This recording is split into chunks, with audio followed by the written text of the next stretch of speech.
Hello friends, स्वागत आहे तुमचं माझ्या यूट्यूब चॅनलमध्ये। तर आज आपण जाणार आहोत कासरसाई डॅमला। तर पुणे येथे कासरसाई डॅम हे हिंजवडीच्या जवळपास आहे आणि तुम्ही वन डे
अशा प्रकारचा व्ह्यू आहे रात्रीचा।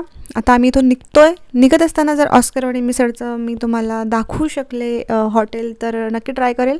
तर हे व्हेज मराठाचं बॅक साईडला बघू शकता, इथे तुम्ही जेवण करू शकता। तर आम्ही इथं जेवण नाही केलेलं। आता जात असताना आम्हाला ऑस्करवाडी मिसळ दिसली, याच्यावर पण मला एक व्हिडिओ बनवायचा आहे, पण आम्हाला खूप लेट होतं आहे घरी जायला, त्यामुळे 8 वाजलेत रात्रीचे, त्यामुळे इथं नाही जमलं मला जेवण वगैरे आम्ही करायला, व्हिडिओ बनवायला। पण नेक्स्ट टाईम मी जेव्हा नक्की येईल तेव्हा ऑस्करवाडीचा पण नक्की तुम्हाला व्हिडिओ जो आहे तो दाखवेल। तर आता भेटूया नेक्स्ट व्हिडिओमध्ये, तोपर्यंत बाय बाय। आणि व्हिडिओ कसा वाटला नक्की कमेंट बॉक्समध्ये सांगा। बाय।